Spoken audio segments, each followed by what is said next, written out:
यहाँ तहजीब बिकती है, यहाँ फरमान बिकते हैं, जरा तुम दाम तो बोलो, यहाँ ईमान बिकते हैं।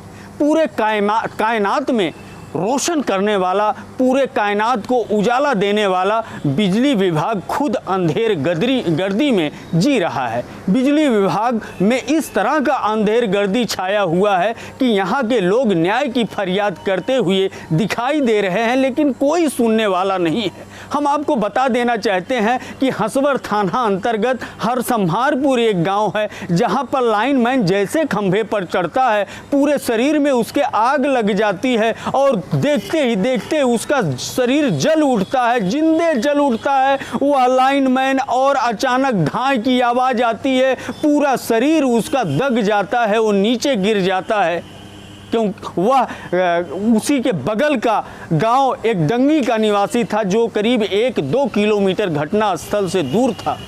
यह घटना जैसे घटित होता है बिजली विभाग के अधिकारियों को सूचित किया जाता है, लेकिन बिजली विभाग के अधिकारी किस तरह का बर्ताव करते हैं यह हम आपको बाद में बताएंगे। सबसे पहले हम उसके घर पर आपको लिए चलते हैं कि करीब 1.5 महीना होने को आया, लेकिन आज भी उस घर पर मौत का मातम पसरा हुआ है। चीख चित्कार चारों तरफ सुनाई देती है। आज भी उसकी माँ पागल की तरह रोती रहती है और अपने बेटे का इंतजार कर रही है कि उसका बेटा आएगा। हम सीधे उसका आया है कि मम्मी तेरा सुनील तो लाइन पर से गिर ही गया।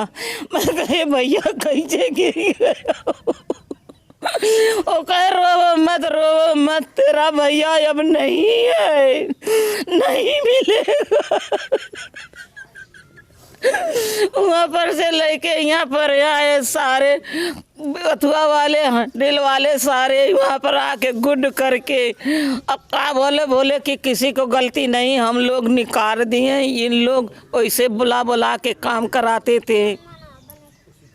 हमारे मर्मांतक चीख के साथ 35 वर्षीय सुनील कुमार यादव लाइनमैन की प्राण पखेरु उड़ जाता है। वह जिंदे जल करके राख हो जाता है। उसके घर में अभी भी मौत का मातम, किस तरह उसकी माँ चीख रही है, चिल्ला रही है। यह घटना घटित होता है। हम उसके बहन से रूबरू हुए, उसके पिता से रूबरू हुए, उसके चाचा से रूबरू हुए। क्या कहते हैं वो लोग, आप उसको भी सुन लीजिए। हाँ भैया, कोई नहीं आया, ना कंपनी से आया, ना कोई यहाँ से मांग किए थे, लेकिन कुछ भी नहीं मिला। यहाँ तक कि जो एक्सीन है वो भी कह रहे हैं हमारे कंपनी से निकाल दिया गया, ऐसा कुछ भी नहीं हुआ। उनके पास मतलब पास भी है, स्टेट ऑर्डर भी था, सब कुछ था। वो ड्यूटी कर रहा था, रोज जाता था काम पर, रात को भी जाते थे, रात को भी जाते थे, सारा काम करते थे। मौत होने के बाद कंपनी ने सीधे हाथ ऊंचा कर दिया, हाथ उठा दिए, 3 महीने से निकाल दिया गया है। चीज है पास है ये। अच्छा, पास ही उनको मिला हुआ था लॉकडाउन में चलने लॉकडाउन के लिए चलने के लिए। तो लॉकडाउन में और रातों दिन काम पर लगे थे, रातों दिन काम करते थे। मोबाइल सुनील को मोबाइल उनको ले लिए थे पुलिस वाले, बोले कि हम ले जा रहे हैं, इसे कार्रवाई करेंगे। फिर उस पर जितना जिनको फोन आया था उनको विपक्षी को जो जानबूझ के मारे थे उनको, उसको सब मिटा दिए थे, बात को सब उसमें सब डिलीट कर दिए। आज तक मोबाइल भी अभी नहीं दिए थे।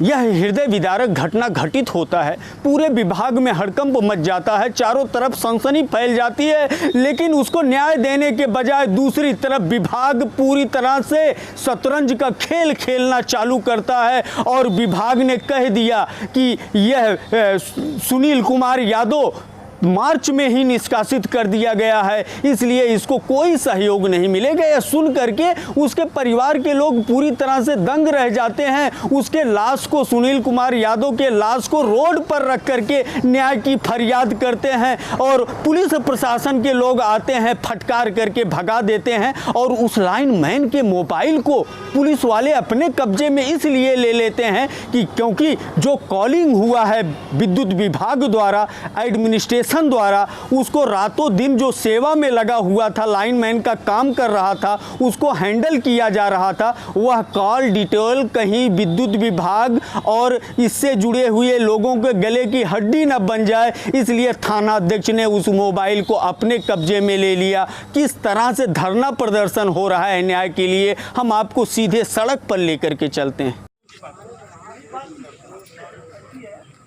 कोई के ना पकड़ के ले आ सकता और वो ना बुला सकता वाले का ना बुला। सुनील कुमार की मौत के बाद वेशिल कंपनी जो कार्यदायी संस्था है, आउटसोर्सिंग कंपनी है, उसने हाथ ऊंचा कर दिया और उसने कह दिया कि इस लाइनमैन को हमने मार्च में ही निकाल दिया है। दूसरी तरफ बिजली विभाग ने कह दिया कि जब कंपनी ने निकाल दिया इस संविदा कर्मचारी को तो कोई हेतु सहायता नहीं मिलेगा, कोई राहत राशि नहीं मिलेगी। तीसरी तरफ यहाँ का जिला प्रशासन कनिक भी ध्यान नहीं दे रहा है। चौथी तरफ पुलिस विभाग तो उसके मोबाइल को जब्त कर लिया है, क्योंकि मोबाइल में पूरी तरह से सारे नेटवर्क हैं कि बिजली विभाग ने किस तरह से फ़ोन किया है और किस तरह से वो खंभे पर चढ़ा है, काम करने के लिए किसके आदेश से गया है, पूरा नेटवर्क छुपा हुआ है। उस साक्ष्य को मिटाने के लिए थानाध्यक्ष ने उसके मोबाइल को जब्त करके और कॉल रिकॉर्ड को ही गायब कर दिया। इस तरह का खेल चल रहा है। हम आपको बता देना चाहते हैं कि अधीक्षण अभियंता के संतुति पर उसको एक पास जारी हुआ, जिसको अपर जिला अधिकारी ने पास निर्गत किया है।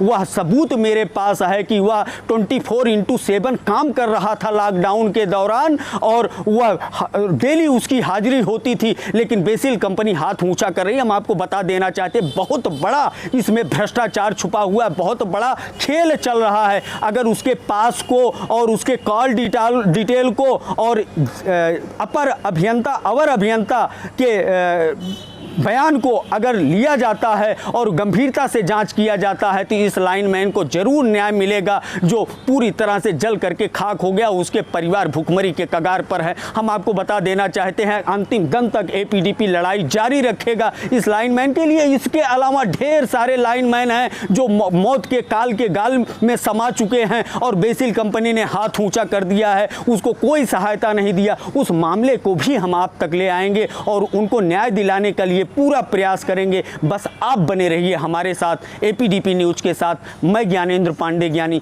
जनपद अंबेडकर नगर।